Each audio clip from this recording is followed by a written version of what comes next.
Clinton Kane lied about his mother passing. I've never talked about this on the internet, but Clinton Kane used to be part of my roster. We used to go on some dates in New York, some dates in LA. I'd see him every once in a while. He'd call me drunk sometimes saying, I love you. And I thought it was crazy when I found out that he allegedly lied about his mother and father and brother and sister passing away because allegedly, because the first time I hung out with him ever, we were tied to the hip for 4 days straight. When I tell you, and if I told him I wanted to go home or I was doing something, he was like, let me come with you. Like, he wanted us to be tied to the hip. And I was like, oh, I totally understand, because he, from what I knew, had a bunch of family members allegedly like pass away that year. So I was like, you know what, like, he needs someone. Like, of course, like, I was trying to tend to him as much as possible. But at the time, I like worked at a law firm and I needed to do Zoom calls and all that stuff. Like, so I was like, I need to go home for a few hours. I literally will see you in like 4 hours. We'll go to dinner and it'll be fine, right? So I'm like, bye, like, miss you, love you. I didn't say love you. We didn't say I love you. And I go home to do my Zoom call and he calls me in the middle of it and I'm like, oh, sorry. In a Zoom call, he texts me. He's like, I think he texted me being like, call me back or something like that. So I call him back and I'm like, okay, it must be like an emergency. I call him and he's like, I just found out my brother just died. I'm like so sad, I'm shattered, like I'm so upset, this and that. And of course, I cancel the rest of my workday and I go straight to see him because I'm like, oh my God, I'm so sorry. And then it dawned on me. I was like, oh, when I met him 4 days before then, he had told me his brother just passed away. And we were talking about it and I realized, like, wait, didn't you say your brother died like 4 days ago? Allegedly. And he was like, oh, I found out 4 days ago he was terminal, so I just like accepted him dead at that point already. But now I found out he's dead. And I was like, allegedly. So now I was like, oh, okay, which I obviously don't think someone's lying about that. So I just was like, oh, okay, you're not gonna pry when you think someone's family member just passed away. And of course, I like bare my soul to this person, constantly did, because I thought we related to like parental death. Like, my father passed away when I was really young. So I would get into these talks and be like, oh my God, like, I totally understand. Like, I would never wish the pain of losing a family member on any single human being ever. So he lying about it was like, what? That means what? Like, it's so crazy to think about him allegedly lying about that, because he literally was like, who that is mentally sane in their mind would call someone to lie about being like, my brother just passed away? For what? And when him and Brooke were dating, I like didn't know, I like didn't check in his life or anything like that, but he would like slide up on all my stories at the time, which she knows, like, I've told her that. And then and I didn't know like he was in a relationship, or else I would have automatically like sent them to her, duh. And then also when I was working in Berlin, after her, like, Brooke and Clinton broke up, he was like, and I didn't know he was in a relationship, he was like, I just got out of a relationship, she's batshit crazy, and tried to tell everyone that I'm like an awful person or something, and he would like said all this shit about her, allegedly. I keep seeing comments like this that claim that me or Brooke were only interested in this man for money. Number one, who said this man had any money? Don't get me wrong, he paid for like every dinner and he had money in that sense, but if someone was trying to date someone for money, they were not dating Mr. Clinton Kane. I don't date for money, and also what someone looks like is not at the top of my priorities. I thought he had a father that passed away, along with all the other allegedly other people that had passed away in his family that he claimed had passed away. So I thought that already automatically me and him had an experience in our lives, because my father passed away, that other people already couldn't relate to. So I was already empathetic in that way. I already thought he understood me in a way that a lot of people are unable to understand me. But clearly, this man met like family of mine. I am in support of the girls always. As soon as Brooke let me know what the situation was and that he lied about all these things allegedly, I did not respond to any of his random "Are you in New York?" text messages. And when he texted me, I think I responded to him being like, you're a sociopath. And he was like, what? And some men just don't deserve like an explanation when it's that when you allegedly lie about an accent and a family member passing away and another family member passing away and another family member passing away. From also, he claimed like a drug overdose, allegedly. The amount of people that actually have to witness familial addictions and then he's just like using it as a way to have riz, disgusting, allegedly.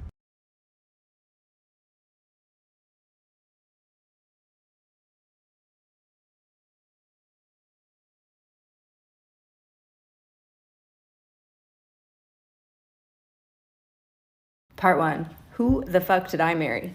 No, seriously, part one, who the fuck did I marry? I am trying to be a little bit less psycho on TikTok because obviously I had my little meltdown the other day and that was probably like enough for this week. But when I opened my phone today to a million texts from all my friends of this TikTok that Clinton Kane had posted saying, what did he say? He said like, when I've been over the relationship for 2 years and she just can't stop yapping about it, which, first of all, hilarious. Like, no shit, I can't stop yapping, but the nerve. Now, obviously, we broke up 2 years ago, okay? And that was a very, very different time in my life. I was, first of all, unmedicated, okay? And that is a very, very important factor in this story because I get so many comments that are like, Brooke, what on earth were you going through? And I agree. I really don't know. That was a different girl. I was bamboozled. Now, I get a lot of comments about his appearance and the way he shakes. Okay, and those are two things that I'm gonna leave off limits for my story time because I feel like that's low-hanging fruit and it's obvious it doesn't even need to be addressed. Believe it or not, that was not even really the problem. The fact of the matter is I ended up in a relationship with this man because I was a fan, honestly. I knew of him because of his music. I loved his song Chicken Tendies or whatever. Tana and I would literally blast it on a loop at our old house and like we were obsessed with it, okay? So randomly one day I get a DM from this artist. It's Clinton Kane. And I remember telling Tana like, oh my God, like how funny, he just messaged me. And he starts just like asking me questions, whatever, and he asks if I want to go to dinner. And I'm like, I'm looking at his profile and I don't know if I want to go to dinner, okay? But I'm replying anyway, and he asks, he's like, what about tomorrow? I'll fly you to Vegas. I go, what the fuck? I didn't know he lived in Vegas. So I say no, and that's the end of that. Okay, part two, who the fuck did I marry? Like I said, he lived in Vegas, so I obviously was not gonna go to dinner with him because he's a stranger, okay? But he persisted, all right? Of course, of the next few months, he would slide up on all my stories, message me constantly. Some would call him obsessed, honestly. But what am I gonna do? I'm not gonna fly to meet a stranger, okay? But one day, I get a DM where he says, hey, I have a show tomorrow in LA, like, would you wanna come?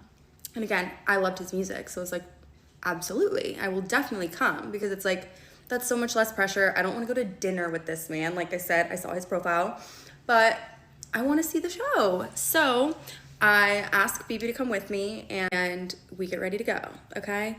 Remember so specifically the outfit that I wore because again, this guy has been messaging me so much online that I'm like, I know he like loves me. So I wore the ugliest outfit you could find. Like Bibi knows, I said it to her, I was like, I just want like to look as unattractive like to him as possible because I just don't want that to be the vibes, all right? She and I go to dinner and we go to the show. It's amazing, okay? He was amazing. I don't know what's happened since then, but he was slaying at the time. After the show, we go upstairs. I think he was at like El Rey Theater or something. And everybody's like mingling. A few of my friends were there. I remember Max and Cover were there. Markel was there. One of my best friends, Justin Horowitz, was there. Like, I was like mingling with friends and he like came over to me and started talking to me, whatever. And we like hit it off. And I'm gonna tell you guys something that you might not believe, but he looked really good, honestly. He was way taller than I thought and he had a really cool outfit on. And I was like, you know what? He's not as bad as I thought he was, okay? So we end the night, I go home, nothing happens, and he texts me after the show and he's like, would you wanna come back tomorrow? And I had an amazing time. I like loved the show, so I was like, you know what? I'll go back. Amari also loved his music, so I texted Amari and I was like, would you wanna come? Would you wanna come with me to see Clinton Kane tomorrow? And whatever. I bring Amari the next day, okay? Same show. We do the same thing after, and then Amari and I go back on his bus, okay? And honestly, we had such a good time. Like, we're like cracking up on the bus. We're with a bunch of friends. Amari's having the best time. I'm having the best time. He's funny. He's cool. He's like charismatic. I'm like, you know what? Like, maybe he's not that bad, okay? We all get off the bus and go to the club. We all get super drunk and me and him end up like making out. We're like very much together at the club, and that was the start of something very horrible. Okay, part three, who the fuck did I marry? All right, so After the club, he and I went alone to a little diner in LA called Mel's Diner. It's 24 hours. You can go after the club, get fries, shakes, whatever. And he and I order literally every single thing on the menu, and we sit there for like 4 hours and just talk, okay? And this is the point where he tells me about what had happened to him in the year prior, all right? This would have been, I guess, 2020, like during COVID, okay? He tells me his mom, his dad, and his brother all died in the same year, okay? Which is fucking horrible. Like, obviously just unimaginable. So I'm like blown away. I knew that his mom had died because he had openly talked about like how one of his songs was about her and stuff, but I had no idea about the rest of his family. So I was like, holy shit, first of all. And I feel like I completely changed my opinion about him because I'm like, at this point, I'm thinking he's just like this weirdo sliding into my DMs, and now he's very like human to me because I'm like, oh my God, I cannot believe you could overcome something like that. Like, that's insane. This is very important to the story, okay? Because I need you guys to understand how I ended up in this scenario, all right? Then he starts telling me how he got into music. He's telling me how he was homeless and he would backpack around Europe, like literally sleep on benches and busk, like in parks, to make money. And he got discovered, whatever. And then obviously, I Guess I'm in Love came out and he was really successful from that song. But I'm just looking at this guy like, I have never met anybody like you. Because first of all, I could never be touring a year after like that kind of extreme tragedy, first of all. Second of all, you would never catch me dead sleeping on a bench on purpose. So I was like, this guy's really like special. Okay, part 4, who the fuck did I marry? Okay, so we had this whole night at this diner. We talked forever. And I got to know a lot about him, okay? He told me all about how he had grown up in Australia, in Perth, Australia. He talked about how he grew up like super wealthy in like an 8-bedroom house on the beach in Australia. His mom was a pastor. He said she was a pastor at Hillsong United, which is like one of the biggest churches, I guess, in Australia. I don't know. He studied medicine, which I loved because I was like technically pre-med when I was in college also. I didn't graduate, but doesn't matter. So I was like, oh my God, we have that in common. Like, this is like a really well-rounded, like amazing guy, okay? And like I said, he doesn't live in LA. So the next night he calls me and he's like, listen, I have a date planned for us. I'm picking you up at 8, whatever. And he does, okay? We go on this date. It's like a beautiful restaurant, whatever. We have the best time. We talk forever. We go to the beach, yada, yada. I go home. And the next day, he calls me and he says, I am so sorry and I'm so afraid to tell you, but I just got on set for my music video and I tested positive for COVID. Obviously, I had just like had this whole extravagant date with him the night before. I would 100% have COVID. We were like making out on the beach the whole night, which is like traumatizing but true. Okay, so I'm like, this man gave me COVID. And he's like, there's nothing I can do. I'm so sorry, but like, obviously we both have it. So I'm quarantining at the one hotel if you want to come and stay with me. So I was like, I mean, like, fuck, like I have COVID now. I have 2 roommates. Like, guess I gotta go. I don't know. Again, unmedicated. I show up to the hotel, okay? And I move in with the man.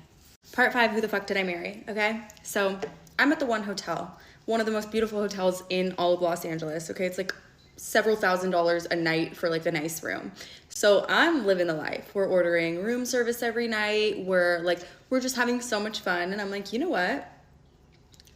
Maybe I date this guy. Keep in mind, we are not separating, so I have no opportunity to view his online presence, all right? Because that is another really important factor to the story, because had I seen the shaking that was occurring, I might have thought differently.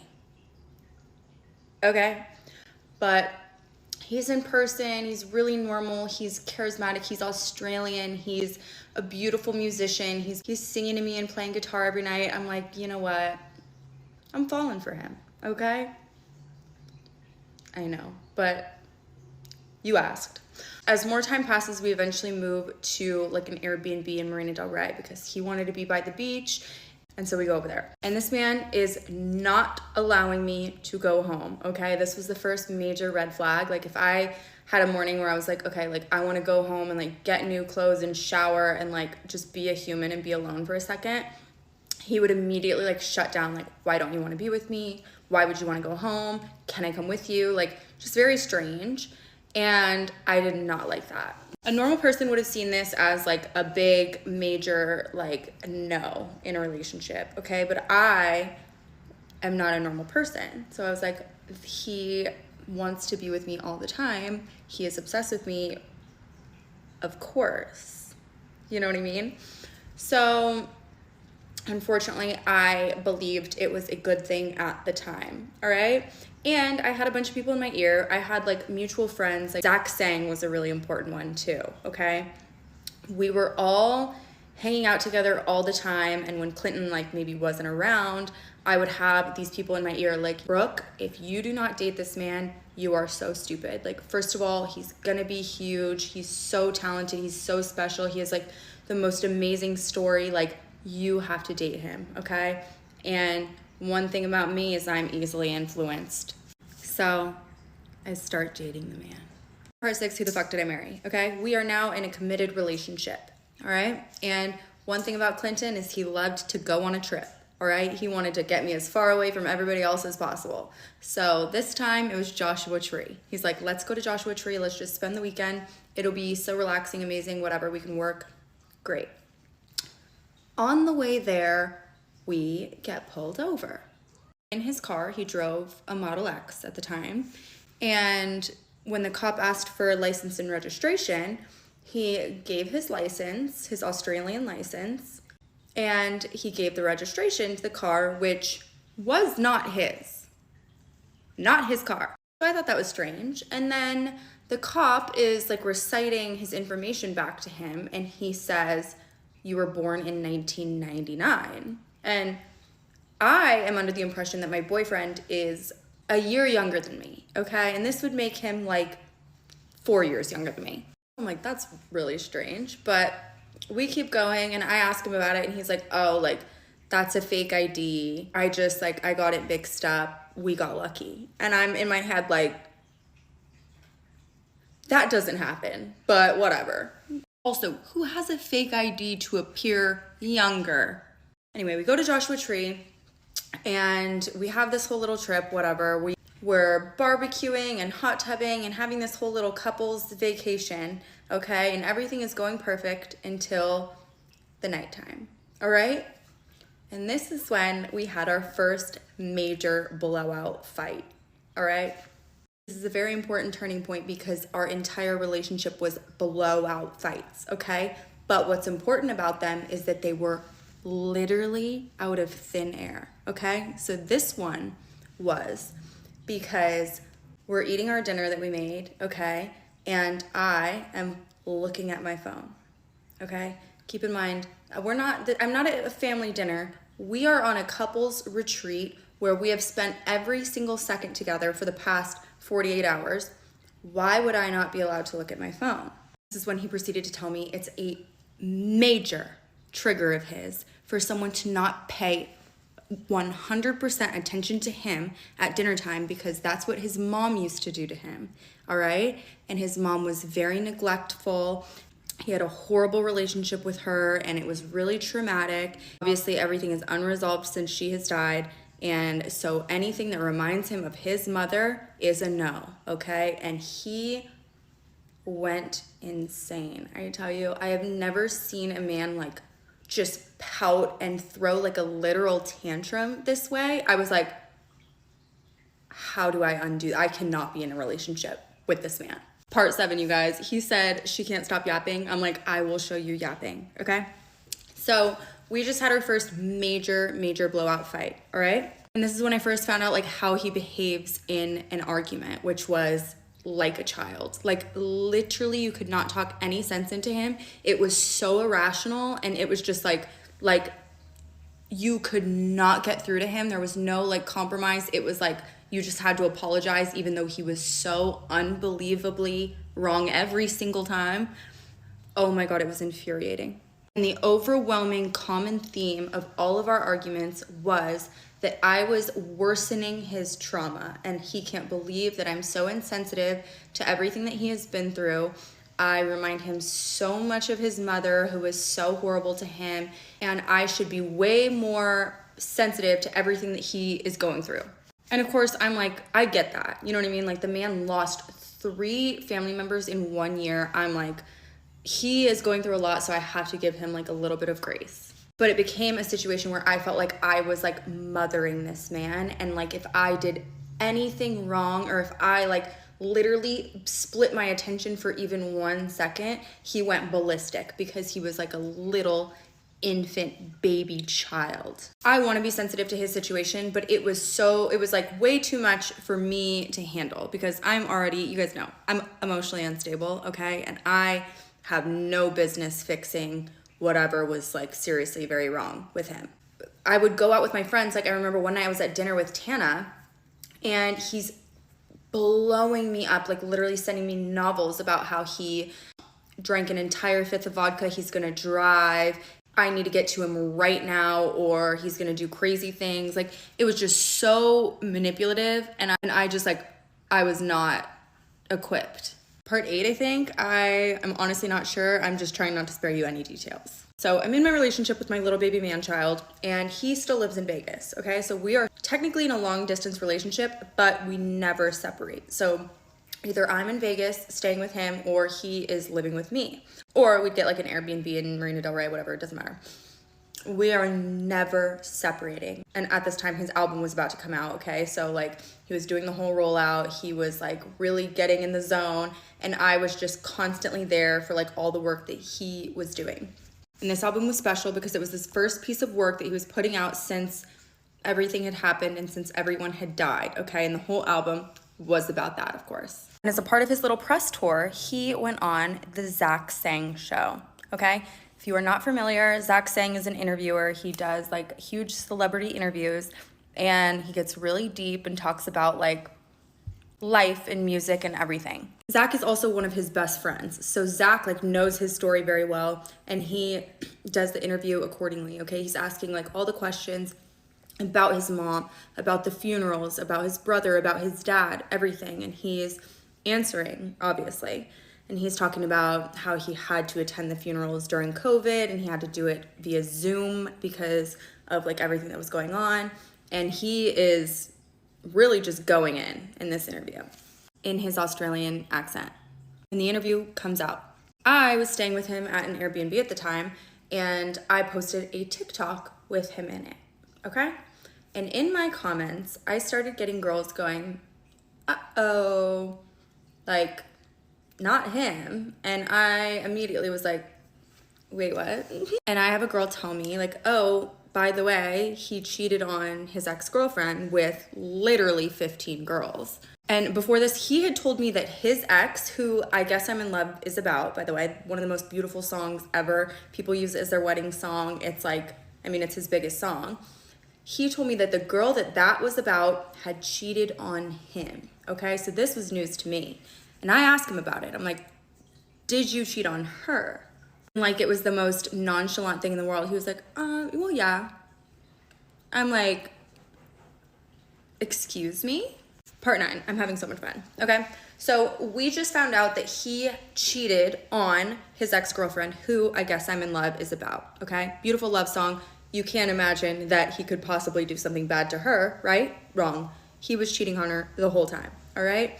And what I realized when I really looked into it is I was one of the girls, because like I said, he has been messaging me constantly for the last year, like literally sliding up on every single story I post, trying to fly me out. When he tried to fly me out to dinner that time, they were actively in a relationship. So I'm sick because, first of all, I feel like I somehow had like a part in it, and I felt disgusting about that. And just the fact that like I could never have imagined that he was like capable of doing something like that because of how like romantic he was and like what a love bomber he was. I was like, I what on earth do you mean? but he's a master manipulator. So he's, he's telling me like, I was so removed from that relationship long before we broke up, and I should have just called it off, and I would never do something like that again. And they were long distance. Like, she lived in New York and he lived in Vegas. So it was like they really didn't spend a lot of time together. And like somehow the way that he described it to me made it seem like less bad. It was horrible. But I didn't let it go, and that was at the top of my mind, okay? And again, we're staying together. So the next morning, I'm in bed with him when he is on a call with his manager, all right? And he is begging his manager, telling him, whatever it takes, I need you to have that interview deleted. And he's talking about the Zach Sang interview that I referenced earlier, okay? And I am like, what's going on? I hadn't seen the interview yet, but Zach's one of our best friends. Like, I was like, what could possibly be in this interview that is so bad that he wants it off the internet? But like Clinton's telling his manager, like, I don't care, like, just get it down. So in bed next to him, I get on my little phone and I go to the interview and I start to read the comments. And in the comments, I see someone write, "This is really strange. I don't know where this Australian accent came from. He is not Australian. He is from Brunei. I grew up with him. I went to school with him. And I saw his mom last week." Part 10, we have reason to believe that he is A, not from Australia, faking an Australian accent, and B, he faked the death of his family. Okay? And like I said, I was still mad about the ex thing, so I staged this whole fight and I get the fuck out of there, which was not easy to do, okay? I don't get to leave, remember? I go home and I get on my computer so fucking fast and I look up his mother, okay, which I've never done before. She has a very specific name, all right? And I looked her up on Facebook. She has 2 accounts, okay? And on neither of them has she posted since the date that she was supposed to have died. So in my head, I'm like, okay, it's possible she's dead. But it's also possible that she is not, which, like, you guys. But here's the thing, okay? He had told me so many stories about his childhood and his life growing up, and told me all about his mom and what she looked like. She was Norwegian and blonde, okay?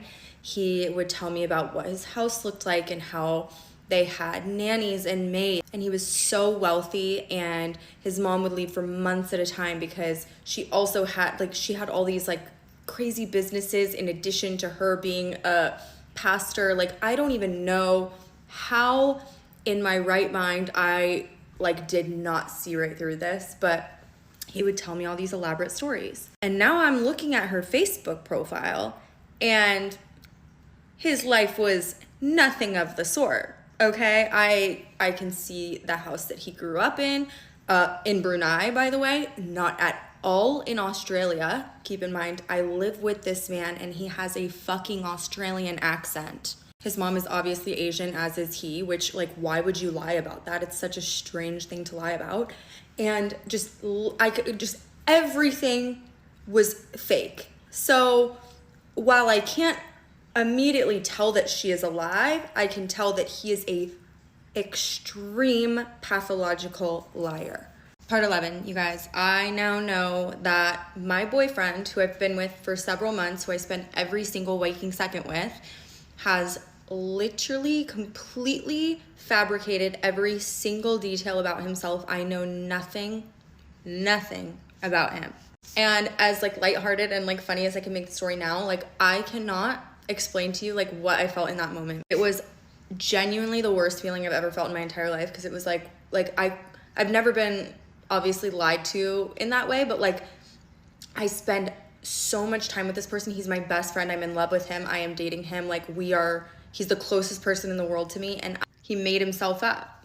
And just, like, my nature, it's impossible for me to get rid of somebody. So I knew, like, obviously what I know, I have to break up with him, and I didn't want to. So I was like, what the fuck do I do? I know that sounds so dumb coming out of my mouth now, but it was like, I knew that if I had the conversation, I had to break up with him. So I was like, I wasn't even sure that I wanted to have I almost wanted to just, like, pretend I didn't know. Again, I was unmedicated. But I did text him and I said, listen to me. I'm going to give you the opportunity right now to tell me if there's anything that you've lied to me about at all.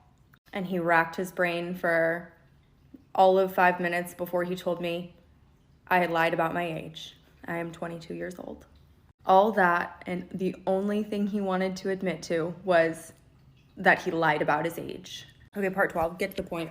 I confront him, obviously. I show up there the next day and I'm like, listen to me. This is what I know. You need to explain yourself right fucking now. And when I tell you this man is so good at his job, you guys, because here's the thing. I'm here accusing a man of faking his mother's death, okay, with no hard evidence. I have evidence that he lied about like the conditions in which he grew up, but I'm not sure that she's alive. So I can't like with full confidence like come at him in that way.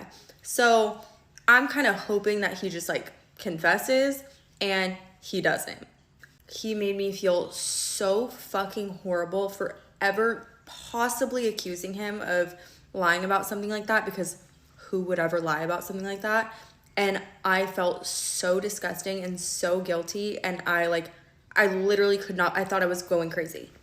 And here's the thing. I grew up very poor, and obviously I had like drug addict parents and stuff, and like he knows that, and I've told him a lot about that. So it was like weird to me that he would lie about, like pretend to have grown up super rich. But I also know that like some people are like ashamed of the way that they grew up and stuff. So it's like, how am I really, I don't know why I'm making excuses for him right now. Like, why the fuck are you lying about how you grew up? Literally, why? For who? But I admit my fault. I stayed with him, okay? I stayed with him, and I know I was wrong. I don't know what I was thinking. Looking back on it now, I'm like, are you literally kidding? But I stayed with the man. But I still had my doubts, okay? Now, all of a sudden, I'm watching him differently. Every single thing that he says, I just assume is a lie. And we're fighting constantly about everything. I remember one night he literally started hysterically sobbing because I said, as a joke, that Kid Rock was hot. All right, part 13, lucky for him, I want to go to bed soon. But I will spare you guys the details of how I found out that I was getting cheated on, okay? But boy, was I. Y'all have seen him. Like, was I wrong to think I didn't really have to worry about that? It's truly amazing what he was able to accomplish. But he was, in fact, cheating on me with so many people. Like, literally, and like I said, we spent every single second together. So if I, like, matched up the timelines, it would be like we were, like, laying in bed watching Bridgerton, and he'd be, like, sending a dick pic to somebody else. So that was something. And that is ultimately why we did break up. But what's interesting about that is we broke up because I accused him of cheating, and he couldn't believe I would ever have the nerve. He was fully cheating on me. Like, but can you believe that? Like, he broke up with me. Like, how embarrassing is that? I shouldn't even tell you that. But you guys know that story. I was a wreck. Did not handle that well. I was not doing well. It was a really, really rough time. All right, but it was only then that I had the confidence to bring the mom thing back up again. So we're on the phone and I'm hysterically sobbing and I'm asking him, how could you do this? Blah, blah, blah. Do you need to be institutionalized, etc.? And I ask him, also, why did you fake the death of your family? And of course, he denies it. And I then tell him, I've been talking to your mother. I had not been talking to his mother, but that got him. He finally admitted that he did, in fact, fake the death of his mom and his brother. His dad is dead. Not that that's a good thing, but there's 1 out of 3 that are dead. The rest are still kicking. So I guess it's like a positive. If you think about all his songs about how he like just wishes he could talk to his mom one more time, it's like, call her. Anyway, it has now been 2 years since we've broken up, and he had the nerve to post a TikTok today saying that I cannot let it go. And I just want to go on record and say, no fucking shit. Apparently his new song comes out on Friday, and the man will do anything to get a stream. So honestly, you guys, do him a service. He needs money for therapy. And if you take nothing else away from this story, just know that treating underlying mental health conditions is very important, because had I known what was wrong with me, I would have never gone near that man to begin with.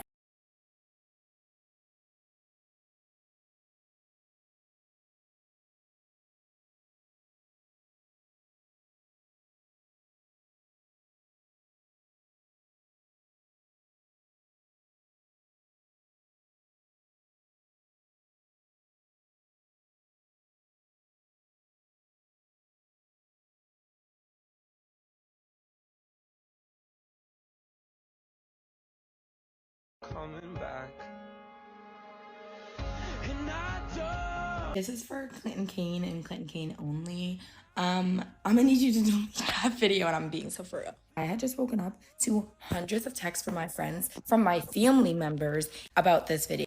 I've had my family members and friends send me Brooke's post and then send me his right after and says, I don't know if you should keep working with him. And that's the thing, we're not working together. I do not know this man. He has never reached out to me to use that song. I also watched Brooke's entire story time while I was making food, and she ate more than I did. I was literally like going back and forth. Like, I would watch the entire video and I would scroll back and watch it again just to make sure I knew exactly what was happening, because I used to be a huge fucking fan of this man and this man's music. And now I'm just like this would have been so cool maybe, I don't fucking know, 2 years ago before you went psycho on Brooke, but now it's just weird and now it's pissing me off. And I wanted to send you a cease and desist and compensation letter, but I was scared that you were gonna ignore it. So I was like, let me just bring it to fucking TikTok, because he's bringing it to TikTok. And it just makes me mad that you did not ask for permission, 1. 2, did not even reach out to compensate me. And 3, you didn't tag me. You see what I'm saying? Do you see how you were just like kind of using people here? Because, like, here's the thing. If you had reached out to me and asked me to promote the song or asked to use that video, I would have told you no. That's the thing. That's the thing. If you had asked, I would have told you no. So you just kind of did without permission. And I feel like you kind of knew better than to start asking people because of what Brooke just posted about you. And that's why you didn't ask. And y'all can tell me if I'm tripping here and I'm being overdramatic. But also, I've never had somebody use my video without permission. And I've also never been compensated for my work like this. So it's making me real mad, to be honest. So I'm gonna need you to delete the video, because I do not want people to think that I support you as a person and an artist. I do not. I will still listen to Chicken Tendies because it's just such a good fucking song, unfortunately. Fix It Break Eats too, but I will not be listening to your future songs because they're all about something that didn't happen. And also, I do not want people to associate us two together, so I need you to cut it out and just delete it. Thanks. Bye. Because a lot of people ask me, like, well, did his accent ever, like, go in and out? Like, did you ever notice that he, like, didn't have an accent?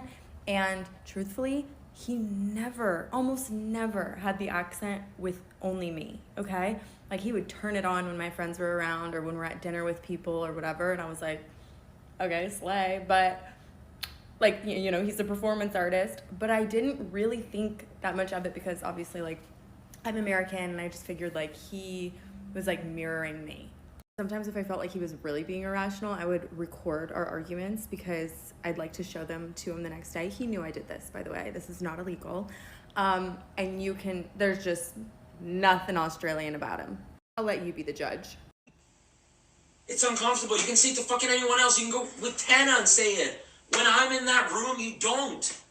Because I'm saying it right now, I'm uncomfortable. You want to keep saying things I'm uncomfortable about? Keep going.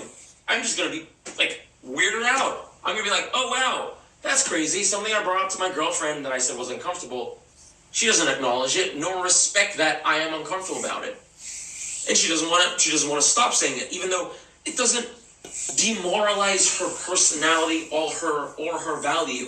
You literally don't even know what that means. It doesn't demoralize your personality. What are you even talking? What are you talking about? Here we go. Turn off. That is not what demoralize means. Alright guys, I don't know how much more I want to talk about it. I mean, your videos are cracking me up, but I don't want to venture into like tacky territory. However, we do of course have to address the statement that Clinton put out because it is so funny. I would like to take it piece by piece, okay? Starting with Clinton Kane and Brooke Schofield had a brief 3-month relationship over 2 years ago. To which I reply, Why on earth would I want people to think I dated you longer than I did? Next, we have Brooke's recent comments regarding Clinton are untrue. No, they're fucking not. Right, this part is like one of my favorite elements of the story, which is like the random side quest he decided to go on when people started finding things out, where he made up an imaginary new woman who was a mother figure to him, who was actually the one who had died, okay?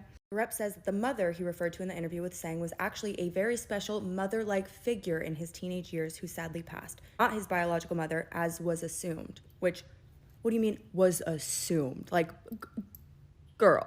Clinton genuinely felt like he had lost an irreplaceable mother figure, okay? This might hold up for the Zach Sang interview, but I was his girlfriend, okay? I was getting stories from like the time he was born to the present, okay? With names, all right? Which is how I looked his little mom up to begin with, okay?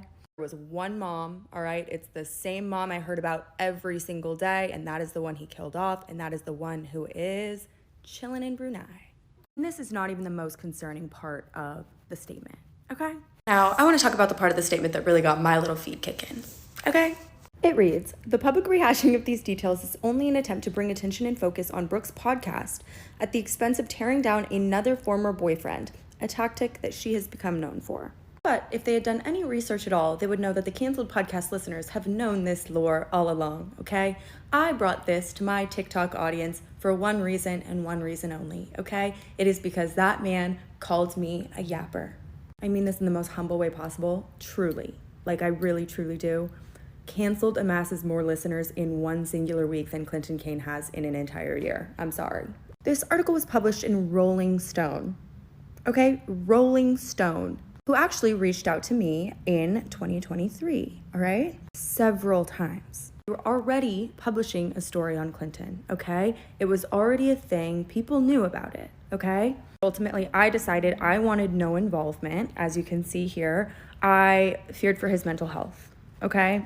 I didn't want anything to do with that because I couldn't do it in good conscience. They even offered to let me do it anonymously, and I ghosted them, okay? So please, Clinton's publicist, if you exist and if you are listening, please help that man.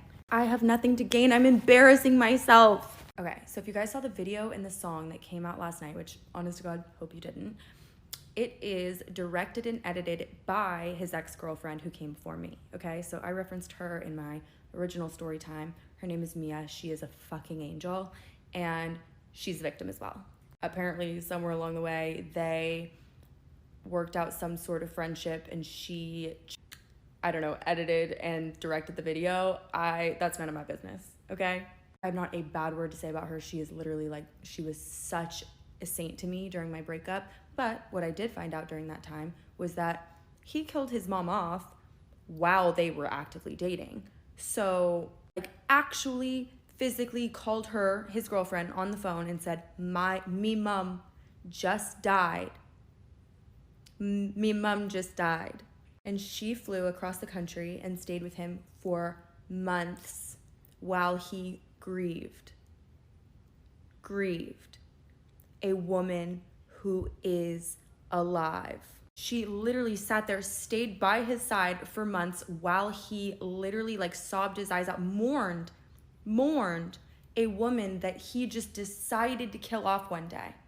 I had to tell her a year later that woman, like she's alive. She's fully alive.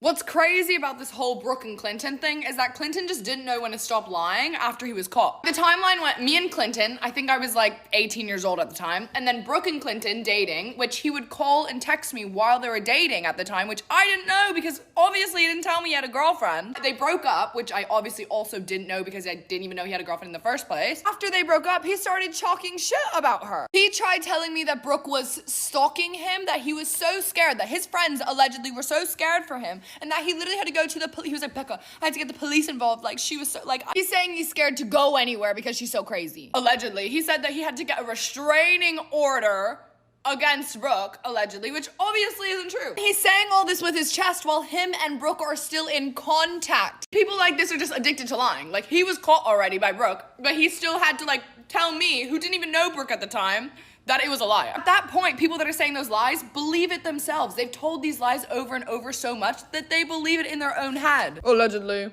I was gonna shut my mouth about Clinton Kane after my video yesterday, but I've received some interesting messages in my inbox. She says, "Hi Becca, I wanted to let you know I was part of Clinton's secret fan club Discord thing, which by the way was allegedly filled with a lot of underage fans of Clinton. She said he would stream and call people without their knowledge, and that he actually recorded some of his phone calls with me. By the way, is literally illegal to record a phone call with someone in the state of Nevada, which is the place that he lives. On these phone calls, I would be talking about things like my father who actually died when I was young. I'd be talking about things that are really difficult for me. I'd be crying on these phone calls. We had very close, intimate phone calls because we were like seeing each other. Obviously, you don't assume that someone that you're seeing and talking to on the phone is streaming it to thousands of people. Allegedly. And then she says, and how you kept trying to kiss him. I'll tell you the story she's referring to. I was 18 or 19 at a party in LA, and I bumped into Clinton, and we had already been flirting with each other and been seeing each other before at this point, allegedly. And allegedly, he was flirting with me at this party, and allegedly was talking about me because he kept pointing at me, and we kept locking eyes across the room and all these things, right? And we had been texting during this time. As I'm leaving, I go to give him a kiss goodbye, and he goes, "Sorry, I can't. I'm like here with a girl." I didn't see him there with the girl, so I went, "Oh my God, sorry." While he was literally allegedly dating someone, he calls me the next day and is like, "I'm so sorry. I like didn't want her to see me kiss you, but I like really wanted to kiss you," like cringe stuff. Allegedly. I was literally like, "Oh, I'm happy you're seeing someone. Like, do you really like her?" And his response was literally, "Yeah, we like don't really get along or anything, but the sex is good, so." And I was like, "Oh, okay," allegedly. So yeah, that's what she's talking about there. She says that even people on the live stream were telling him to stop live streaming because it was morally wrong what he was doing. Obviously. And then she says that Clinton would do this stuff all the time on his Discord and literally stream him calling people. Personal phone calls with people without their knowledge, which is illegal. Once again, illegal. But it's also awful to think little old 18-year-old me thought that I had someone that I could relate to that had their father pass away, that went through traumas like I do, which all of that was a lie, but I thought that I had someone that I could actually talk to and confide in during a time in my life that I thought that I had nobody. So the fact that he went on Discord and streamed it and talked about it and made a mockery of it is mad and is so sad and frustrating and ugly to do. And then she said he'd tell us a lot about you and how you guys used to hook up and had plans or even talked about moving in together in New York, which also isn't true. So how about he can be a pathological liar, allegedly, whatever the hell he can do. He could want attention and seek it however he wants to, but don't disrespect people that have actually gone through shit. Allegedly. He is not Australian. He is from Brunei. I grew up with him. I went to school. Hi, my name's Ariana, and I went to the same high school as Clinton Kane in Brunei. So buckle up your seats because this is gonna be a long video. I've got all my receipts piled up. So this is a picture of Clinton Kane's Tinder account back in 2017. You can see here that his location was Bandar Seri Begawan. His original name is actually Clinton Kane Concone, so this is a Filipino name. So he's originally from the Philippines. And this is extra proof that he went to Maktab Duli in middle school / primary school. This is his Tinder bio account. So over here, you can see he put his location to Bandar Seri Begawan, and you can see his languages. He did put that he can speak Filipino. So over here he acknowledges that he has at least been to Brunei. This is an old tweet I found. This is a journal article that was written from Brunei back in the day when he performed in Jerdong Park. If you want to know more about him, then just pause and read it. So over here is just some more extra proof that he did actually grow up in Brunei. He went to school with a bunch of people. So just pause to read that if you guys want to. Anyways, Clinton, after all the lies you've been telling and the fact that you're hiding that you're Bruneian for some reason, I just want to know. Hi everyone, it's Ariana again. I really was not expecting that video to blow up because us Bruneians have been trying to tell you all since 2020. But I'm honestly just coming on here to explain a few things or clear up a few things. So for example, I actually grew up in Brunei for 13 years. I got a lot of comments saying that I don't look Bruneian. I speak full Malay. My mom's literally Bruneian. I grew up there for 13 years and I only moved back to New Zealand for uni about 3 years ago. Graduated year after Clinton Kane did. He would have graduated in 2020. Yeah. I also just want to say that I'm not here to expose anything. Like, I truly was just trying to give us Bruneians a voice since we have been telling you all this for years. So if you guys did follow me to see me expose him some more, that's not what I'm gonna do. It's all out there. You just need to Google it. I found literally everything in 2 hours on Google. I also just want to talk about some cultural differences. So for example, a lot of you said that I sound American, and I've been told I sound American every single day of my life. And even though I went to an international school, I did go to 2 government private schools before I moved to GIS for year 7. Clinton Kane did, he moved to GIS for year 7 because that is when the government subsidizes government workers or expats, year 7. If you're a government worker, then your children can go to GIS for about half the price or a quarter of the price, I'm not too sure. But yeah, so both Clinton Kane and I got subsidized to go to Jerdong International School. In saying all of this, our American accents come from all the media we consumed. All our TV shows are American. Everything we hear about is American based because that is where all the media comes from. Also, when I was in private schools, all my English-speaking teachers had an American accent. My mom even has an American accent when she speaks English, so a lot of Bruneians, especially that are around my age, our accents sound more American than British. Back in the day, we were colonized by the British, by the UK. We still have a very strong relationship with the UK, so people might expect us to sound British. A lot of us English speakers in Brunei grew up with American media, so we technically sound American. Like, all our TV shows were iCarly, Nickelodeon, Disney, that kind of stuff. Obviously, we did have some Malaysian and Malay media, but other than that, all our English-speaking media was from America. And I think the one thing that confuses a lot of us Bruneians is, why did he try to hide us? I don't know him personally though. I just want to make that so clear. We have had about 2 conversations at most, okay? And I only remember one of them, and that was him literally asking me out at a basketball game back in year 7. I haven't spoken to him since. I do not personally know him, and that's why I don't feel like it's my place to expose all the things he did in Brunei, because we were not close friends. If anyone from Brunei would like me to post anything, then just let me know. If not, then I'm gonna leave it to you guys to post or find out about, because again, it's not my business. That's not what I want this account to be. I'm just here trying to give my Bruneians a voice because we have been telling you all since 2020. And another thing that I'm honestly having a hard time grasping is, why did he hide that he's from Brunei? The country is beautiful, it's just that we're not well known and we're very small.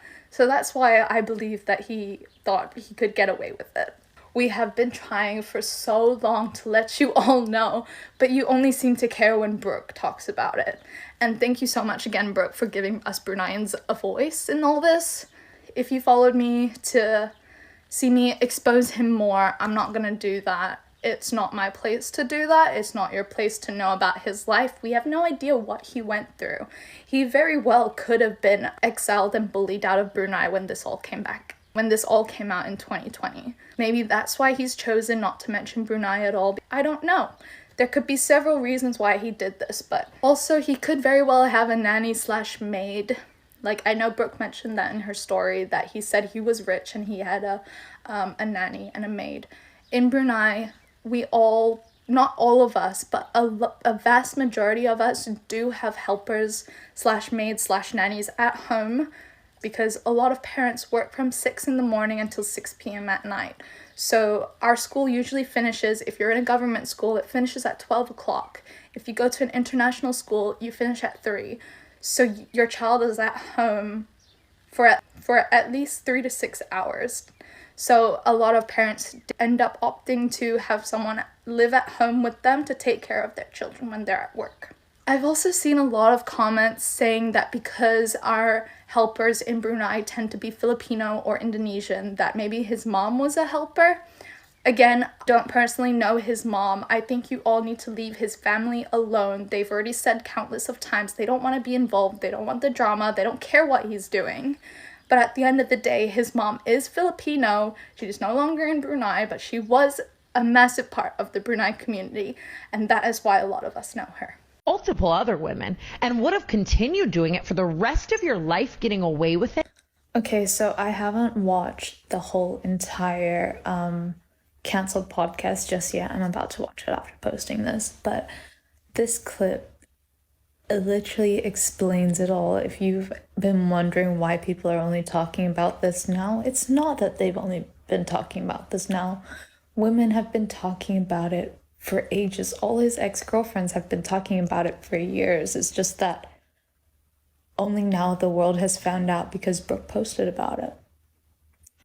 But yeah, I'm glad that he's finally not gonna get away with it this time. And at the end of the day, like Brooke and Tam in this clip, all he needs to do is just come out with the truth. Just explain everything. Like, obviously, there's something going on with you, and a lot of people struggle with mental health issues now. Just come out and explain yourself, man.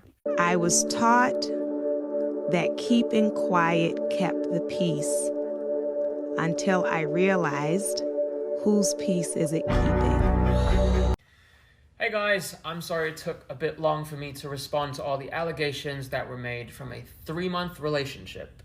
3 months, 2 years ago. I want to remind you that I'm not a podcaster, I'm not an influencer, I'm a musician, and I'm not doing this for views, likes, fame, or monetary gain, because honestly, this has just been draining and I am fucking tired. The wonderful thing about being a public figure is that my team had advised me earlier on in my career to keep every single receipt, every text, every DM, and all media to any type of encounter for when situations like these arise. These first set of videos are strictly going to be about my relationship with Brooke, but I will tackle all the allegations made against my background and my family. There is a distorted reality, and there is reality.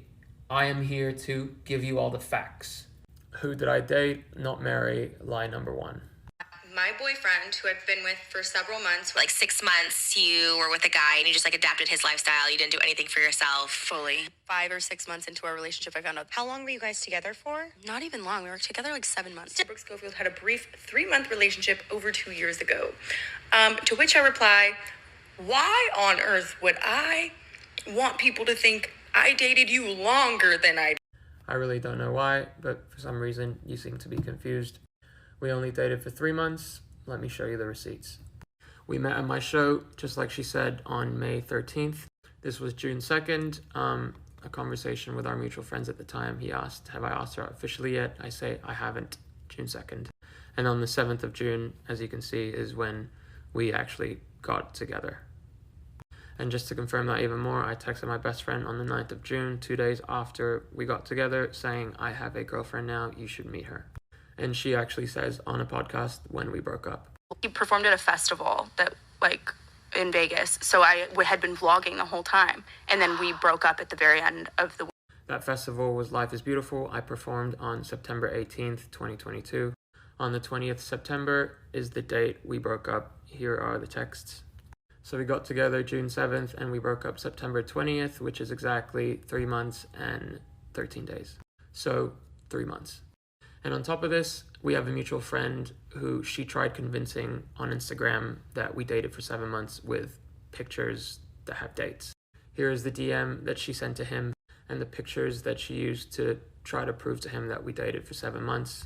The first picture she sent to him to convince him when we got together is obviously not the day we got together. May 14th was the second night that we ever met.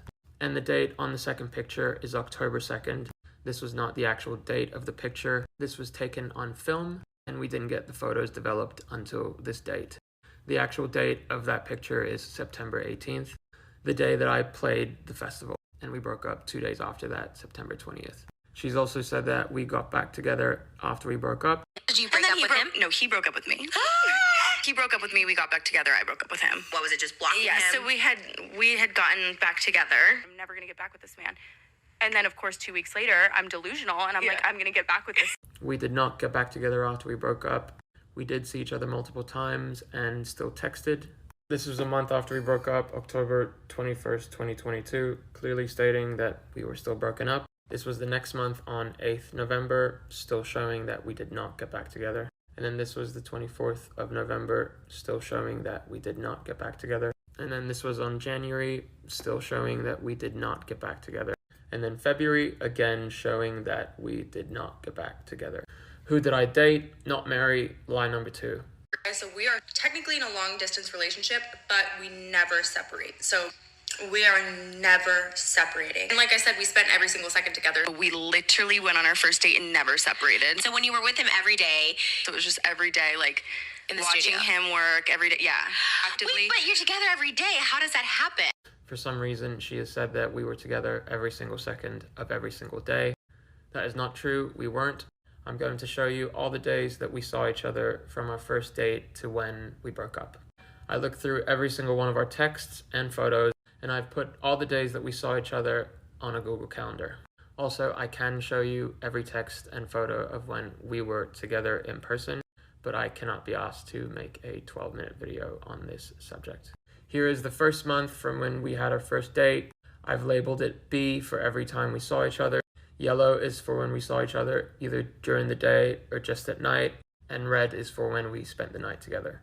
Our first date was on the 15th of May. So from the 15th of May to the 15th of June, we had spent a total of 15 days together out of 30 days. And on the second month, from the 15th of June to the 15th of July, we had spent 16 days together out of 30.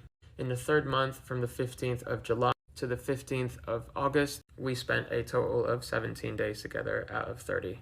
And on the fourth month, from the 15th of August to the 20th of September, when we broke up, we spent 16 out of 35 days together. So from our first date to when we broke up, it was a total of 125 days. Out of 125 days, we spent 64 days together, which is essentially half. So we did not spend every single day together. And we did separate for more than half the time that we knew each other.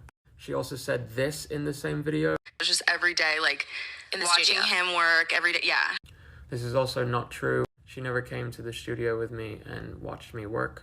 In fact, this was the one and only time she was at the studio with me. We were on a trip and I had to last minute cut vocals for the album. Another thing that she says constantly is that we lived together. Keep in mind, I live with this man. I was living with the man, but I was like living with. We did not live together, and you can see that plainly from the Google Calendar and the amount of days that we were together. But here is more proof of her stating that it's her apartment. Another one of her saying it's her apartment, and another one of her stating that she's moving into a new apartment. Well, I was living with this man. So imagine every morning he's like waking up, and he didn't live here, so he moved into that apartment, my last apartment, with me. Oh, Like wow. we built all our furniture, and like we would go back. Like he lived in Vegas, so we would like. He was living with you here because he was at Or he was like he would stay with me here. Or sometimes he'd get like Airbnbs and stuff, but I would still stay with him. Like we were always together. So first she says that we lived together, and then we didn't live together, and I lived in Vegas, and then that we moved into an apartment together and built all our furniture. And then after that she said that I lived in Vegas and that I would only stay with. I am very confused. And as far as us moving into an apartment together and building our furniture, that never happened. Here is a text clearly stating that we did not live together. And I did try to help her find an apartment for herself. More text to show that. It also wasn't our furniture.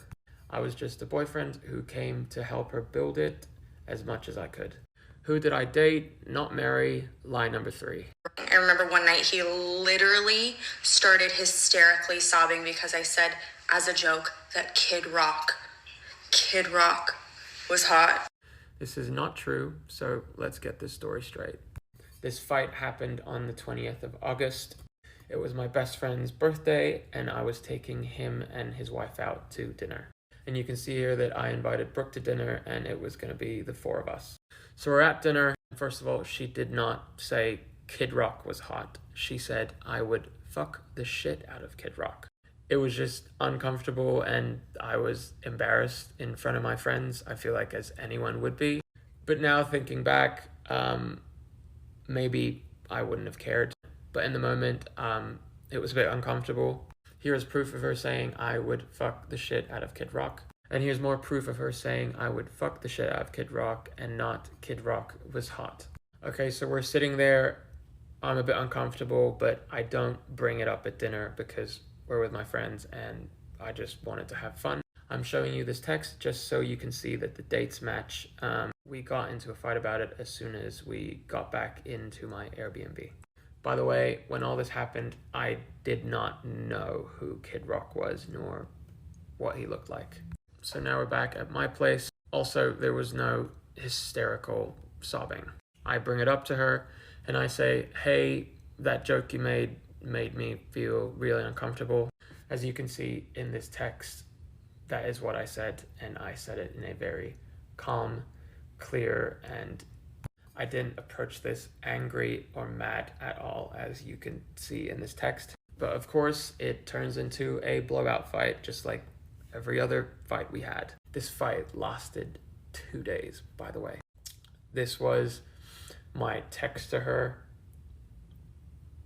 And then this was her response back. And then I responded to that paragraph with this paragraph. And the paragraph continues. And then lastly, she responds back with her own paragraph. So if you paused and read the paragraphs, you would know what actually happened that night. It wasn't Kid Rock was hot, nor was I crying about that. Also, this was the second time that she met my best friends. I'd like to think that it would make anyone uncomfortable at dinner with friends. Obviously, I know it was a joke, and thinking about it now, maybe I wouldn't have been uncomfortable now. I don't know. But at the end of the day, I approached it in a very healthy and calm way. Who did I date, not marry, lie number 4. Okay, part 3, who the fuck did I marry? All right, so after the club, he and I went alone to a little diner in LA called Mel's Diner. It's 24 hours. You can go after the club, get fries, shakes, whatever. And he and I order literally every single thing on the menu, and we sit there for like 4 hours and just talk. May 13th was the first night that we met, the night that she was talking about. We were still at the club at 1:51. It was about to close. I took a video of her at 2:55. So we were there around 2:20, 2:30 a.m. This is my Uber ride receipt, 13th of May. It's gonna scroll down, 3:08 a.m. That is the address of Mel's Diner, taking me back to where I lived. So if we do the math, it's not 4 hours. We were there for an hour. So I'm at the one hotel, one of the most beautiful hotels in all of Los Angeles. Okay, it's like several $1,000s a night for like an. No, it wasn't a couple $1,000s a night. A very nice embellishment to make it seem extravagant. It was $600 a night. Buying me things, doing everything. Oh, anything good? I mean, trips and just like stuff like that. We were going on like the dumb, like craziest vacations and like stuff just because he was like trying to keep up with this imaginary like persona he made. But I'm not sure who is creating the persona here because there were no crazy vacations, nor did I buy her things. We actually only went on 3 little trips. The first one was Joshua Tree. The second was a hotel in Laguna Beach. And the third was in a hotel in San Diego. All 3 places were an hour from where we lived. It's really not that crazy. me and all like it's 7 people to like Nobu and pay for every I'm like, what? You just don't have it like that. Again, another embellishment not needed. There were only 4 of us, not 7. This was the night she was talking about. It was my best friend's birthday. I was taking him and his wife out for dinner. This was the text I sent Brooke that night saying, I'll get a table for 4 tonight in case you want to come at 9:45. Here's another screenshot to confirm that it was Nobu on the 20th of August. Who did I date? Not marry. Lie number 5. As more time passes, we eventually move to like an Airbnb in Marina Del Rey because he wanted to be by the beach. And so we go over there. And this man is not allowing me to go home, okay? This was the first major red flag. Like, if I had a morning where I was like, okay, like, I want to go home and, like, get new clothes and shower and, like, just be a human and be alone for a second, he would immediately, like, shut down. Like, why don't you want to be with me? Why would you want to go home? Can I come with you? Like, just very strange. And I did not like that, okay? I don't get to leave, remember? Okay, so some quick background. I booked the Airbnb in Marina Del Rey from May 18th to the 31st. It says 23 here because the remaining days from the 23rd to the 31st I had booked privately with the owner himself and sent him money on Venmo. Here were the texts that I had with him, and here's the Venmo transaction where I sent him the money for all the remaining days. The first thing that she says is that we moved to Marina Del Rey. We didn't move to Marina Del Rey. She went back to her apartment after the one hotel, and I moved myself to Marina Del Rey. I checked into the Marina Del Rey Airbnb by myself on the 18th of May. This was our conversation, and she sent me a pic of the dinner that she made. And the next part, she says, I didn't let her leave.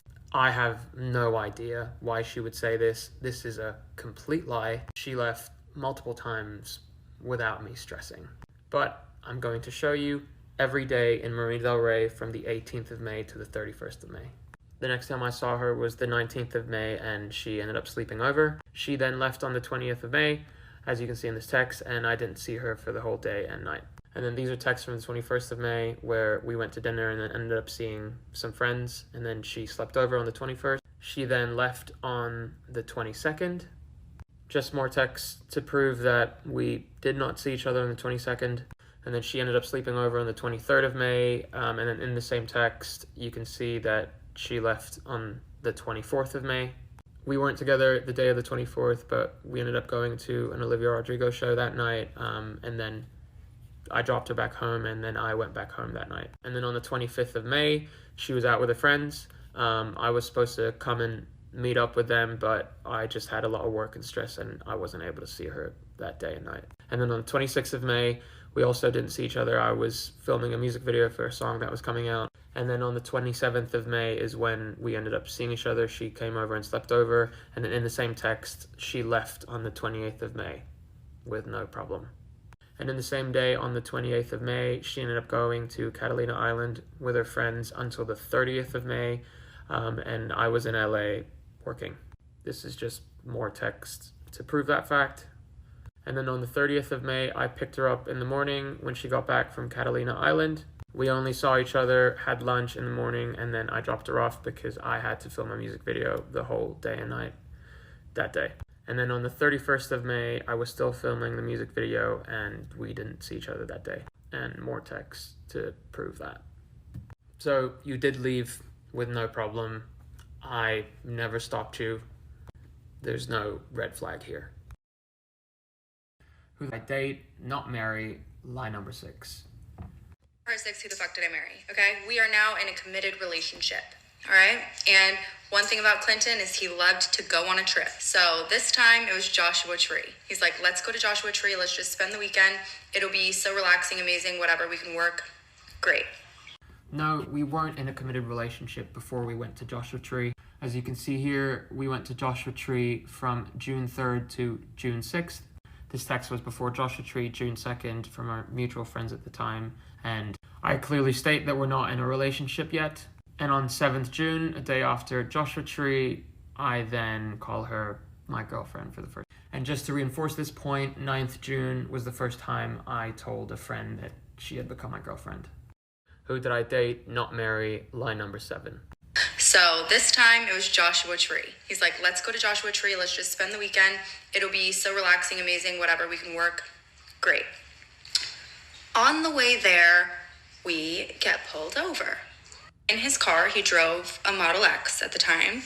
And when the cop asked for license and registration, he gave his license, his Australian license, and he gave the registration to the car, which was not his. Not his car. But we keep going, and I ask him about it, and he's like, oh, like, that's a fake ID. I got it mixed up. We got lucky. And I'm in my head like, that doesn't happen, but whatever. Also, who has a fake ID to appear younger? She's right. None of this happened. First of all, we didn't get pulled over going to Joshua Tree. We got pulled over going back to LA from Joshua Tree. Here's the text on 6th June, the day we left Joshua Tree. I said thank you for driving the rest of the way back, because after being pulled over, I couldn't drive the rest of the way. Second of all, I did not give a fake Australian license. I actually didn't give any license. I had told the cop that I left my license and ID at home, and he ended up giving me a ticket for it. And in the state of California, as you can see here, if I gave a fake license like she said, we would have not been able to continue on our trip and would have to go to the station. And in regards to the car was registered to my friend. I don't understand what the big deal is. Who did I date? Not marry. Lie number 8. When the cop asked for license and registration, he gave his license, and then the cop is like reciting his information back to him, and he says, you were born in 1999. And I am under the impression that my boyfriend is a year younger than me, okay? And this would make him like 4 years younger than me. I understood the age thing a little bit just because I don't think I would have dated somebody if I knew they were 22. Yeah, I had to find that out on my own. I never told you. No. He actually went on the Zach Sang show, and that's how it all... Oh. I read the comments on the Zach Sang show, and that's when people were like, first of all, he's 20. When we got pulled over in Joshua Tree, that was June 6th, and the podcast that I did was on July 25. Clearly, she says 2 different stories about how she found out about my age. Which one is it? Another contradiction. Who did I date? Not marry. Lie number 9. And one thing about Clinton is he loved to go on a trip, all right? He wanted to get me as far away from everybody else as possible. I had seen my friends in 6 months. Like, it was crazy. It was... First of all, if you watch the video on lie number 2, you would know that out of 125 days, we only saw each other 64 days. And the rest of the 60 days were completely up to her on whether or not she wanted to see her friends. I did not isolate her, nor am I responsible for what she does on those days when she didn't see me. Here are texts to show that I very much encouraged her and was happy that she was going to hang with friends.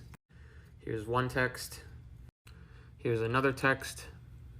I'm on my way home right now. I'm gonna get ready really quick and go meet a couple of my guy friends for drinks because I haven't seen them in a long time. Another text. Another text. And more texts. The idea that I manipulated her into isolation and not seeing her friends is just simply false. This is a serious accusation and it is just not true. Who did I date? Not marry. Lie number 10. I feared for his mental health, okay? I didn't want anything to do with that because I couldn't do it in good conscience. I have been very adamant about, like, not wanting to talk about that online, like, at all. You'll never want something to come out that could ruin your whole, like, career. Yeah. Like, and I still loved him. I had a good relationship with him. Like, he was a good boyfriend. Which, when that whole thing first happened, I, like, was hesitant to talk about it online because I was like so scared and I just like felt bad for him. I feared for his mental health. No, she did not care about my mental health, which is totally fine. Just don't lie about it. Her only concern was threatening and manipulating me a month after our relationship in October. This was completely premeditated, and I will show you proof right now. This is the first text. This is the second text. I'm going to show you the note now. This is the list that she made and sent to me, things I could do to Clinton that wouldn't be half as bad as what he did to me on October 31st, 2022, a month after we broke up. And you can see that she's completed a lot of the stuff on the list, even though she keeps on saying she's concerned for my mental health. Also, keep in mind that in the last 2 years, she's been on 30 different podcasts and more talking about the same shit. This is another text that shows it. This was also in October. And then another text stating the same thing. And then a tweet on January 18, 2023. I don't think she was very much concerned with my mental health. Who did I date, not marry, lie number 11. Now, were any of his friends like that you would hang around with? Didn't they know him from the past? No, or... that was a huge red flag of mine too that I should have paid attention to. He had 0 long-term friends. Like, I have friends, obviously, that I've known since I was a kid and stuff, or even just a few years. Nobody in his life knew him for longer than a year. I'm very confused about this. She's met a handful of my friends that I've known for a year and longer. And had our relationship lasted longer than 3 months, she would have met more. This picture was taken the second night that we met. There are 3 people behind her who she met that I have known for over 3 years. We even went to one of my best friend's weddings, who I've known for 6 years. And to cap it all off, she was at my album release party where she met a lot of my friends. Who did I date, not marry, lie number 12. And just like he said I love you like 3 days after we met. No, this did not happen. We met on May 13th. This conversation was on the 11th of June. This was the first time she jokingly said, I love you, a whole month after we met. More texts to prove that. And then on the 15th of June, a whole month after we met, we said, love you. And then on top of that, she said, I love you first. Who did I date, not marry, lie number 13. I mean this in the most humble way possible, truly. Like, I really, truly do. Canceled amasses more listeners in one singular week than Clinton Kane has in an entire year. I'm sorry. She has stated that they get more listeners in a week than I get in a year, but I'm going to give them a month instead of a week. For the month of April 2024, they had 8.4 million listeners. And in 1 year, for just one of my songs, only on Spotify, I had 84 million. And on top of that, this was last year on Spotify alone, where I only released 4 songs. Who did I date, not marry, lie number 14. Treating underlying mental health conditions is very important because had I known what was wrong with me, I would have never gone near that man to begin with. But you did know. I first got diagnosed with BPD, I was literally like, I'm like, that is not true. What year was it? Do you remember when you found out? I think I was like 17 or 18. Oh, you were young. What are you diagnosed with? I have borderline personality and then just depression and anxiety, but... Is it a personality disorder? Yeah. Is it borderline? Yeah. Or then how do you correct it or how do you deal with it? I don't know that I do. You haven't done it yet? No. Like how you regulate? I don't regulate. At the time I was like not medicated, not taking anything for like any of my little mental situations. So when I moved to California, I didn't have or couldn't transfer my prescription or whatever. I just never went and... As someone who's been diagnosed with major anxiety and panic disorder, mental health is no fucking joke. Who did I date, not marry, lie number 15. He weaponized the BPD thing so much. He was very much like, well, you're overreacting, and like obviously you do that. That's why. Like, is this one of your episodes right now? Yeah. And it makes me like apprehensive to even tell. No, I did not weaponize anything. Here are screenshots clearly stating that I had no idea BPD was even a factor throughout our 3-month relationship. I only found out after we broke up. And obviously I was very compassionate about it when I found out, as you can see in this text. Who did I date, not marry, lie number 16. He must also speak another language that he never told me about. So how scary is that? How scary is that? How scary is it for someone to be bilingual? I don't understand why this would be scary. And second, we dated for 3 months. Would anyone know everything about someone in 3 months? Who did I date, not marry, lie number 17. All of these girls had no idea who I was. I'm like, oh my God. Did he not post you on socials? Did you post him or you guys private that way? He demanded that I post him because he wanted to make sure everyone knew I had a boyfriend. Oh, how weird. No, I never demanded to be posted, and I will show you texts to prove that. This text shows that the fact she had to ask me to be posted shows that I didn't demand to be posted. Here's another text that shows that I genuinely did not care. And here she also clearly states that I didn't demand, I encouraged her to post vlogs, etc. I didn't encourage her to post me or about me. We were going to a lot of fun places and I encouraged her to post for her. And then here's another text to prove more that I did not demand to be posted. Who did I date, not marry, lie number 18.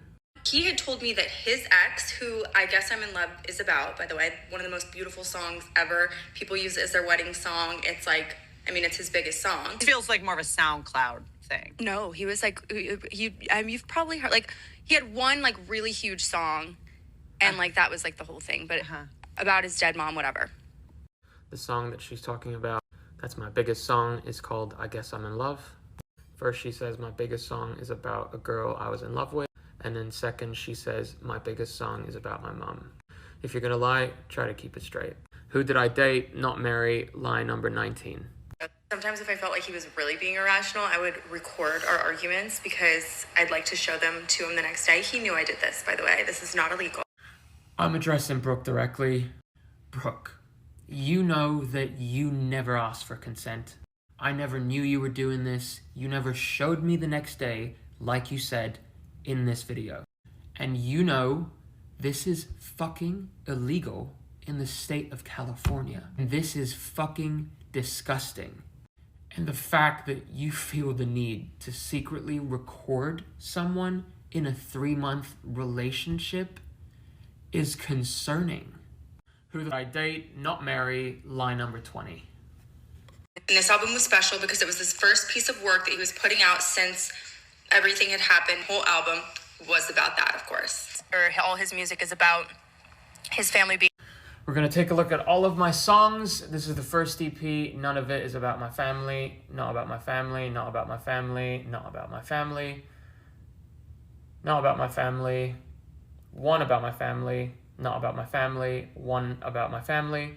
Not about my family. Not about my family. Not about my family. Not about my family. Not about my family. Not about my family. Not about my family. Not about. Not about. Not about. Not about my family. Not about my family. You got a 3. So instead of all of my music, it's more like 3 out of 28 songs are about my family. Who did I date, not marry, lie number 21. So for the longest time, she has said that my dad is alive. But 5 months ago, she did a podcast confirming that he was dead. 5 months ago. His mom, dad, and brother alive. His mom and his brother are alive. But a month after that podcast, she must have forgotten because apparently now he's alive again. 4 months ago. His mom, dad had all died and we mourned them every day. And then they were alive. And then again, 2 months after that podcast, she confirmed again that he was alive. 2 months ago. It's the death of his entire family. You have 2 alive parents. But then a week ago, he was back to being dead. His dad is dead. Not that that's a good thing. So first you say that he was dead 5 months ago. And then 4 months ago, you said that he was alive. And then 2 months ago, you again said he was alive. But then a week ago, he's suddenly dead again. It sounds like you just say whatever you want to say and whatever is convenient. And for the record, he is dead. Who did I date, not marry, lie number 22. I would go out with my friends. Like I remember one night I was at dinner with Tana and he's blowing me up, like literally sending me novels about how he drank an entire 5th of vodka. He's going to drive. I need to get to him right now or he's going to do crazy things. Like it was just so manipulative. And I just like, I was not equipped. I remember this night very vividly. I was having a lot of anxiety and panic that day, and I told her that. It was the 13th of July. She wasn't at dinner yet. They were getting ready for dinner. Then she called me back in front of all of her friends, and I was a bit uncomfortable by that because I was in the middle of a panic attack and I didn't want anyone to know. There were no novels of me drinking a 5th of vodka and trying to drive. All I said was that I was going to pick up alcohol and then drink it at home. As you can see the date, July 13, 8:18 p.m. I had sent her a picture of the alcohol I picked up, and I was in an Uber, not driving. As you can see here, 13th of July, 2022. The time was 8:07 p.m. The same time I was in the Uber. The ironic thing is, I was in Vegas, she was in LA at the time, so there was no manipulation of her needing to come save me. Who did I date? Not marry, lie number 23. And I ask him, also, why did you fake the death of your family? And of course, he denies it. And I then tell him, I've been talking to your mother. I had not been talking to his mother, but that got him. He finally admitted that he did, in fact, fake the death of his mom. Wait, and so that was the reason you broke up. Did you have a conversation with him? What was his sort of reasoning for killing his family? Oh, he still won't admit it. Oh. No, he will not say he did. The first video was dated June 26th of this year. The second video was dated May 8th of this year. Both videos are 2 months apart. So on May 2024, you said that I never admitted it. And then on June 2024, you said that I did, even though we haven't spoken in a very long time.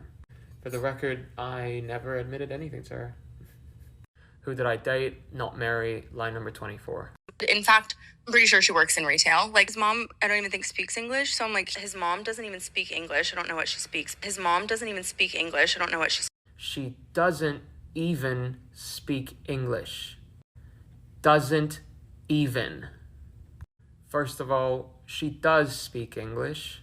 Second of all, this is a very triggering statement and is very offensive to a lot of people. Who did I date? Not marry, accountability.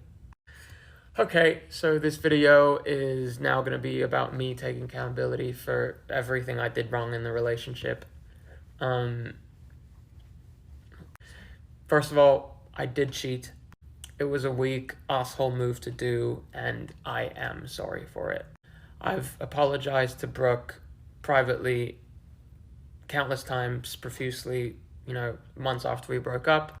And what tends to happen is, as soon as I want out of a relationship, for reasons like, it's unhealthy or it's like a sudden realization that it won't work, I never know how to come to terms with that emotion, and I go the pussy way and give them a reason to break up with me instead of, just manning up and doing it myself.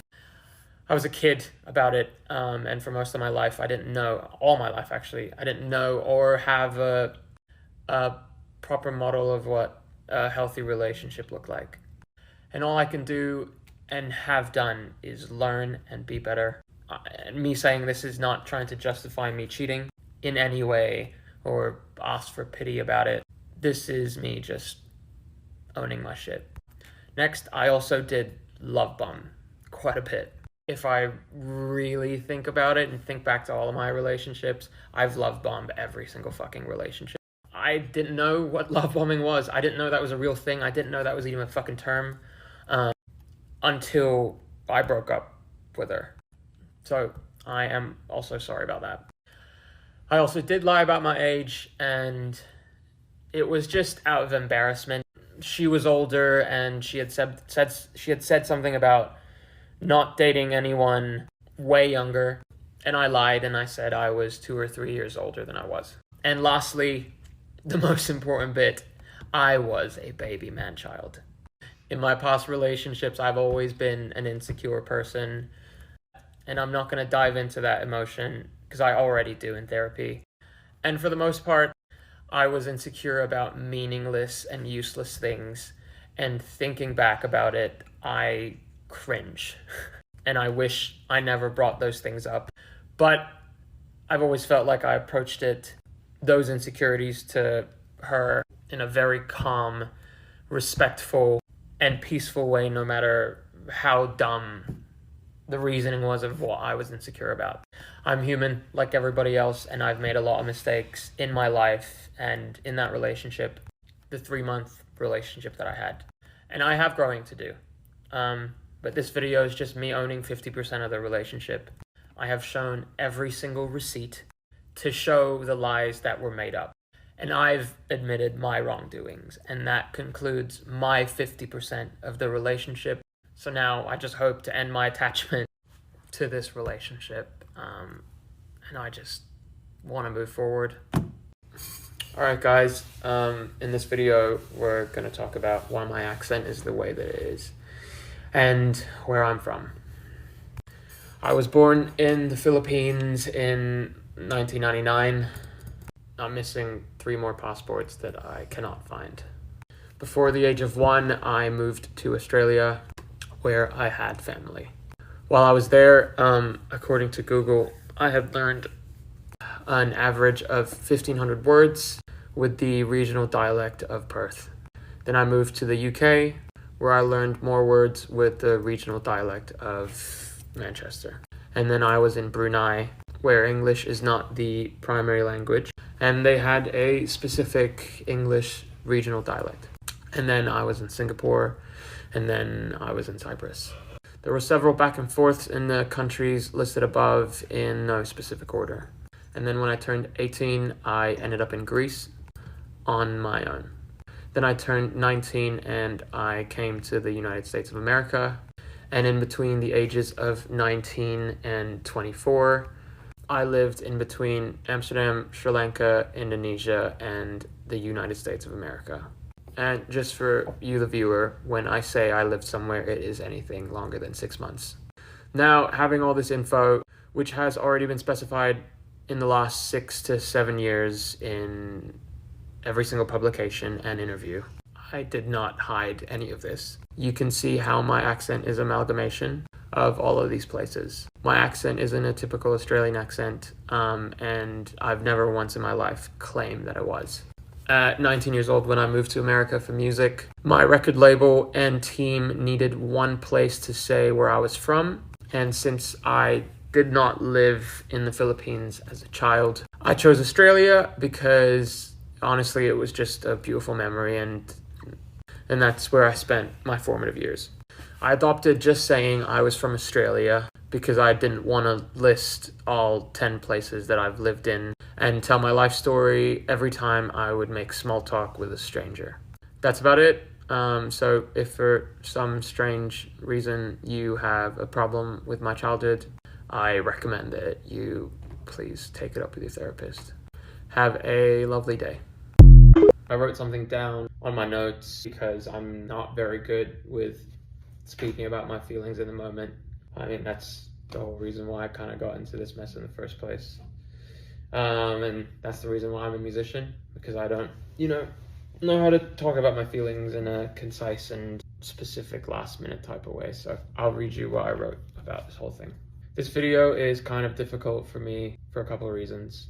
One is because I have to relive childhood trauma in detail. And the second is because I'm not here of my choosing. I don't feel that someone should be pressured to talk even if they're in the public eye. But because an ex-girlfriend that I dated for 3 months a couple of years ago decided to start beating a drum after we broke up, that drum has become so loud that I feel that I have to answer it now. I don't know if any of you can imagine what it feels like to be a private person, which I am, and have to answer questions about every single family member, every single friend, every single dislike that you've ever experienced, but it's really unpleasant. And the reason why it's unpleasant is because somebody is sitting around telling you everything that you remember is a lie. I want you guys to really sit and think about how horrible it would be for anyone to do that. But I will do my best and give a description of my childhood. First and foremost, I'm not doing this for approval. I'm really just doing this so someone can finally tell the truth, and that someone would be me, because it's my life and no one else's. At the beginning of the pandemic in 2020, I received a DM from a random stranger telling me that my father had died of lung cancer. I hadn't spoken to him for quite a while because he was a fucking asshole. saying that, he was still my dad. And as anyone with a dysfunctional family knows, even when you don't understand family, you so desperately want to make sense of it. And it just so happens, though, that I couldn't make sense of it and did what I always do and pretended that it didn't exist. A few months later, I received a phone call from my best friend, the daughter of a really amazing woman I met when I was traveling Europe. She had an accident, and we all thought everything was going to be okay. My best friend was around my age and thought that I should know because, I mean, we were just family at that point. I really didn't think anything of it, to be honest. And then a short time later, I got a phone call that she had passed away. Once again, I went into denial. I really just didn't do well with loss. I moved so much as a kid that I would disregard any kind of sadness over loss because it was pretty much the norm. Since so many people have told me she didn't exist, I'd like to take a moment and tell you a bit about her because she was fucking awesome. You know, when you feel like you're kind of just floating in life and nobody gives a shit about you, and then someone randomly comes up to you and says that you matter, and you kind of just go limp because you really needed to hear it in that specific moment. This woman showed up. This woman was so loving and so caring towards me. And kind of funny because we sort of just hit it off one day at a park randomly. And from that, we built a relationship. And as I said earlier, she had 2 children around my age. And I think that's why she kind of knew where I was at mentally, just looking at me and not even knowing me. And for the year that I knew her, she changed the way I thought about family. And it was just one of those magical moments, those spiritual moments that I didn't believe back then. Now I do. When you meet someone and you feel like you've known them your whole life. I never spoke about her because I honestly didn't think I had to. I'm sure all of you guys have people you meet and don't feel the need to announce it. But it's actually kind of nice to be open about it and tell you about her. It's profound when people have affected you and inspired you in a really good way, and you kind of just hold them close, and that was this one. I always kind of felt shame about it, though. My mom was a pastor, and our household was extremely religious and godly, and I just felt really weird saying to anyone that I cared for this person as much as my mom, or that I viewed her in the same exact light. And I never said it to anyone because it really was no one's business. And, you know, on top of that, there was a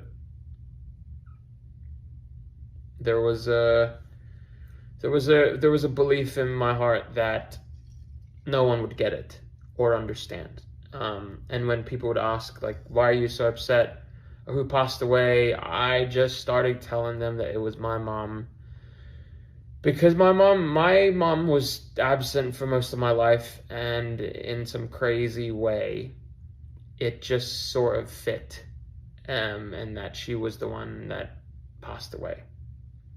This is awful, I know. So I had shame about this motherly figure, and then I had shame about my mom. It's fucking horrible when I look back on it. And let me say, if you have judgment on me and tell me that that was crazy, I would agree. But again, you know, it's just the way I handled loss by not handling it. I don't know what else to say about it. It wasn't pathological lying like some people have said. I was a punk kid who gave a dumb answer on a podcast when he was working with anxiety disorder, and had no business being on it until he was good with all the feelings that he was having. I guess management fucked up that day, but, you know, I'll take responsibility, and I fucked up. This brings me to another part of this video that I would really, really like to stress. I got into making music because it was a way for me to try to understand myself. For the last couple of years, I've struggled to make any music because I felt that it would be judged and then torn apart. And this overwhelmed me. I am so confused at this world that we live in, where someone can just take someone's life without facts or proof and tell the world some made up stuff, which is damaging and hurtful. Yes, it's true. I started this shit from the podcast that I was on, but it all came out whack because I just didn't have the skills to process any emotions. I didn't. I spent money like it was war. I dated girls and cheated on them. I loved people only to let them go and have them question if I really did. I did a lot of things that I don't do anymore, and for that I'm grateful. I've said all that I will say in regards to my family and my childhood. For the first 22 years of my life, I disconnected from my family and sort of lost my way because of their dysfunction. This drama with my ex-girlfriend has forced me to see that if I didn't change, I would end up just like them and just like her if I didn't make a change. So as you can see, I've never once said a bad word about my ex-girlfriend. I have since apologized to my family for my behavior and have tried to mourn my dad and a mom to me. I'm trying to love myself, and I'm slowly getting there. And for those who want to perpetuate the lies and try to manipulate by saying damaging statements without proof, I hope you find more important things in this world to be concerned about rather than my life and me. But I look forward to sharing my emotions in my songs with my supporters that can appreciate where I'm at and have empathy towards it. It honestly feels good to have closure on the subject for me. So, sending love to all. Just a reminder, I'm a musician, and I personally have a hard time with talking about my feelings in the moment. So I've written something down as far as my mental health goes in the past 2 years.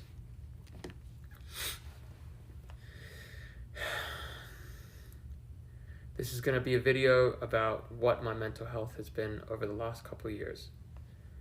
I'm not really sure how or where to start with this. I think there's one word that comes to mind, and that is paralyzing. You never know what's going to happen to you in your life, and I would have never thought 2 years ago I would have dated a girl for 3 months and my life would have gone from being on top of the world to laying in bed every day, but it did. I don't really want to go into details of the relationship in this video. I really just want to stick with the whole mental health aspect. I was diagnosed as a kid with major anxiety disorder and panic disorder, and my first ever video where I wrote my first ever song, which I got signed from, was even about a panic attack. I don't think a lot of people remember that, and I think this aspect of mental health is kind of brushed under the rug. While I've been going through this, you can notice by my postings on social media, Instagram, TikTok, everything, that there were long gaps where nothing was posted. The reason that occurred wasn't because I wanted to go away. It was because I was unable to function during the day and night. There were so many podcasts and so many negative comments coming from every direction that anyone who did not have access to therapy 4 to 5 days a week would have probably done away with themselves. The severity of how low I was is really actually hard for me to describe, Have any of you been in a place where the furthest that you're able to walk is from the couch to the bed and back? If you answered yes to this, then you understand. It was hard for me to think, breathe, eat, or even speak at times. People had given up on reaching out to me because I was just never available. I don't mean unavailable as in I'm talking on the other line. I was quite literally mentally unavailable. I debated ending a lot of things, but I never debated ending music. Those words probably piss some people off, and I hope they do. I will never stop music. I was so lucky I had a therapist, a friend, and my religion, which prevented me from giving up and honestly offing myself. The attempts to strip my memories from me and accuse me of a fabricated childhood is not only abuse, but just demented. I understand not caring for someone or even the idea of dreaming about their demise. But the idea that someone would attempt to destroy another person for any reason is beyond my comprehension. Through intensive therapy over the last 2 years, but even regular therapy for the years before that, I've learned that you really just have to believe in yourself and ask for forgiveness when necessary. Suffering is built into this life, and every time I get depressed, worried, anxious, frustrated, angry, or overwhelmed, I remember what I have made it through. I don't wish ill will upon anyone, but I do hope that people remember that you never know the shoes someone has walked in. This goes for relationships several years long, but especially 3 months. Once someone poisons your thoughts and your memories, they win by removing any joy you may have had growing up. But I'm happy to report that I still have joy. So, moving forward, I will dedicate time and my money towards mental health, but especially cyberbullying. If you are out there suffering, please reach out for help. You matter. And to all those people who stand beside me, thank you for your patience while I have grown. No, I'm sorry. Can Clinton Kane be so fucking for real? I'm only on part 6, I think. But oh my god, this is the funniest thing I've ever seen. You know that meme where it's like, I heard you picked her up, hooked up with her, and then got her a Sprite. And the guy's like, first of all, no one even fucking got a Sprite. That's what this is. He's like, she said she found out I lied about my age on June 6th. But then here, she says she found out on June 16th. So what is it? How about you lied about your age, you fucking weirdo? Okay, guys, I'm not even halfway through the series, but I am not letting the man die on the hill that we only dated for 3 months. Okay, listen to me. We met mid-May. We started dating, officially dating, first week of June, but we were not seeing anybody else. Well, actually, no, that's wrong. He was seeing other people still. I thought we weren't seeing anyone else, and we started dating officially the first week of June. We broke up the weekend of the Life is Beautiful festival, which was the end of September, okay?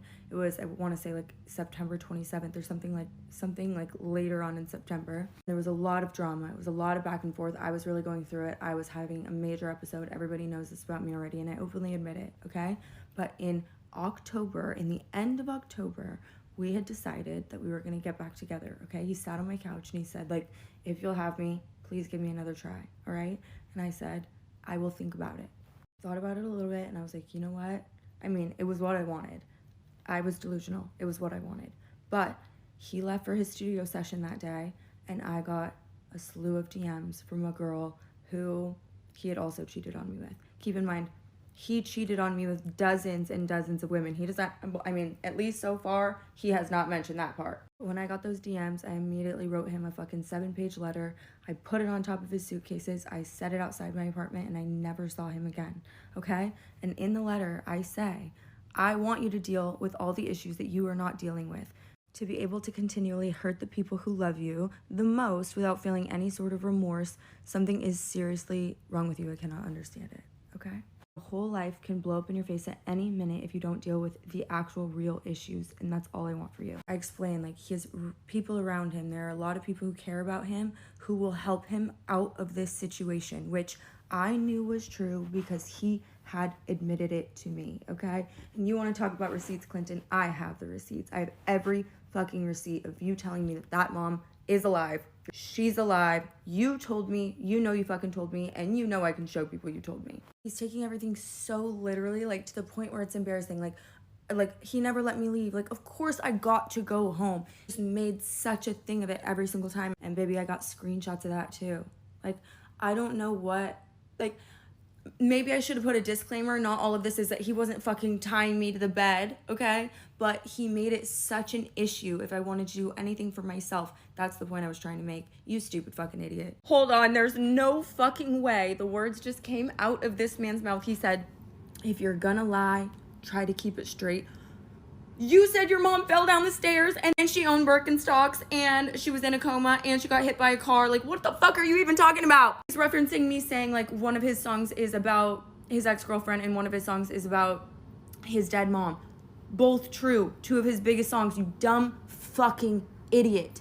I haven't even kept going, but I'm just, like, I'm harping so hard on the fact that, like, it's like a competition of, like, lie for lie. I feel like he's trying to make it like, okay, and here's the time she lied, and here's the time she lied. He's like, we did not get pulled over on the way to Joshua Tree.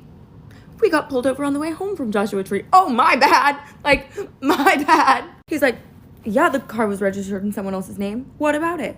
What about it is that you told me that was your car and you were my boyfriend. That's not your car. That's what about it. Also, I can't wait to get to that little list he posted of all the things that I put in my notes app that I could have done to him that would have been worse than what he did to me, okay? You know what? That's going to be my next part. That was not a threat. That was a statement. That was to give him some perspective of all of what he put me through, what I could do to him, and I'm choosing not to do, okay? And, I mean, it's kind of up in the air now, but at the time, I was choosing peace. Oh, this is about to be my favorite part because I genuinely cannot believe that he was brave enough to post this screenshot himself.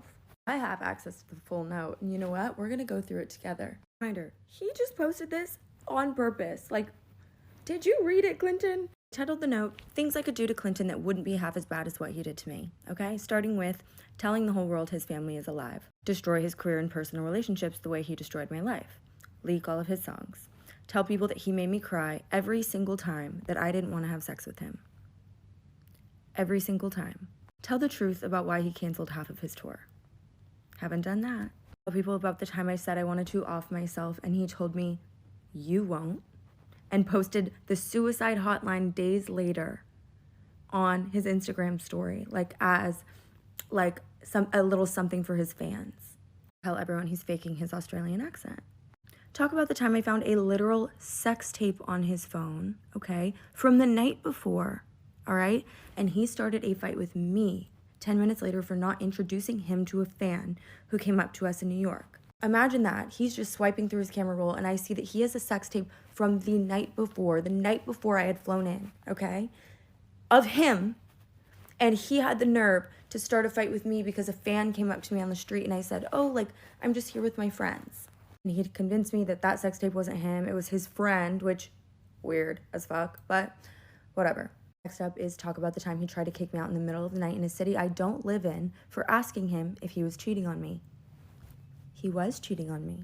The time he threatened to break up with me over being in the same room as a man I used to see while he was simultaneously asking girls on Instagram to come to his hotel and have sex with him. Talk about how he tried to cheat on his ex with me and lied about it. You guys know about this one. Talk about the way that he swore he graduated from pre-med and got accepted to Oxford, but he doesn't know where babies came from. He's literally so fucking unbelievably dumb. You guys know this one, the time he pretended it was his mom's birthday in the middle of dinner and cried in my arms all night. It literally was not her birthday, and she also did not die. Tell people about the imaginary fortune he made up for literally no fucking reason. The time he told me he did not believe in mental illness and you can literally change your mind when his entire brand revolves around mental health. He literally told me, my mom is an addict, he told her she could stop at any time. I nearly made him drop me off on the side of the road. I could tell everyone that the first time he cheated on me was only 48 hours after we started dating officially. What about that? I could point out how he was accusing me of being a gaslighter, manipulator our entire relationship when, like, hello, calls coming from inside the house. I could talk about how he would not post me on Instagram because he knew that girls would DM me with stories. You guys, I mean, he posted this in one of his screenshots himself. He would not, like, if I were to go and watch him perform, he would repost Tana, he would repost Ari, he would repost all my friends, never me, because he knew that there would be girls who would come forward and say, hey, that's crazy, he has a girlfriend? I could talk about all the times he cried and pouted like a fucking baby because I would call him insecure, because he was constantly accusing me of cheating, which is what, as we know, a cheater does, and he was cheating on me the entire time. I could make sure no woman in her right mind ever gives him a chance to do the same thing to her, okay? I stand behind that. That's what I'm doing now. Point out how he has genuinely never showed any remorse for any of it, and you can see that in his videos. Are you kidding me? He's sitting there like, she's a liar. Clinton. Talk about the time I waited weeks for an in-person conversation and he stood me up to see Fred again, okay? And that's how his music ended up so, you know. The time he literally called the cops on me and told them that I was gonna off myself, which, I mean, in retrospect is like kind of a slay, like thanks for that. Flew a new girl out 2 weeks after asking me to get back together, and he told her the most disgusting, horrible lies about me that she just obviously sent straight to me, and I went ahead and got her right back to where she came from. Or I could talk about how he literally likes high school aged girls. Mind you, that has since been proven. I left this part of the note out, okay? This was the part where I said the things that I do instead. I said I protect him and his reputation even though he literally does not give a fuck if I live or die. I make vague TikToks to hold me over, okay? Because you know me, you guys. I can't, I'm a yapper. I pretend for my own self that he loved me for real and that our relationship was real so that I don't again. And I pretend that he is not a horrible, lying, narcissistic sociopath so that I, again, don't off myself, okay? It sounds like you just say whatever you want to say and whatever is convenient. And for the record, he is dead. You just say whatever you want to say and whatever is convenient. You conveniently faked the death of your mother and your brother and lied about being like Clinton, I think you have to hire a publicist. This is not good. No, I'm sorry, you guys. I got to the bread and butter. Check this one out. I haven't spoken in a very long time. For the record, I never admitted anything to her. For the record, I never admitted anything to her. Okay, very next video. Who did I date, not marry? Line number 24. She doesn't even speak English. Doesn't even. First of all, she does speak English. Second of all, this is a very triggering statement and is very offensive to a lot of people. Who did I date? Nobody is shaming your mother for not speaking English. I wasn't sure if she spoke English because on her Facebook, which she writes on actively, she doesn't speak in English. And I know that you know a language that you never told me about in the six months that we dated. But hello, what's funny about this is he goes, she does actually speak English, as in she is alive. Started the night in the back of a diner. Ordered the whole menu just to stay longer. And it felt like I knew you before this. To love, I've only been a tourist. Line number 1. Line number 2. Line number 3. Line number 4. Line number 5. Line number 6. Line number 7. Line number 8. Line number 9. Line number 10. Line number 11. When I tell you guys, you would die if you saw my text with Madeline Archie over the past few days. Like, Madeline, get on a flight right now. I want you right there. Listen, I'm a lot of things, but I am not stupid, okay? I know better than to do or say anything online that's gonna get me sued, okay? I did record a lot of our fights because they were so irrational and they were so just fucking like abusive and horrible that I needed to have them. I didn't have intent to share them, whatever, but he knew that I did this. I had a lot of clips that I could have used that would have made him look a lot worse, okay? A lot more emotionally abusive, a lot more horrible, a lot more narcissistic, a lot more honestly embarrassing, but I didn't use those. I chose the clip that I chose for a very specific reason. I chose that clip because in it, he says, okay, Brooke, turn it off. As in, turn the camera off. Meaning, he knew the camera was on. You're not gonna come on here and say, recording a conversation in California is illegal when you straight up say in the video, Brooke, turn it off. And if we want to talk illegal, I didn't even have to make those videos. That panned out on its own. No, and I don't even want to get petty, but the Google Calendar is so crazy. Like, you literally put the time in to make a Google Calendar. He color coded it, okay? Red meant I slept over, but mysteriously red was always on one day.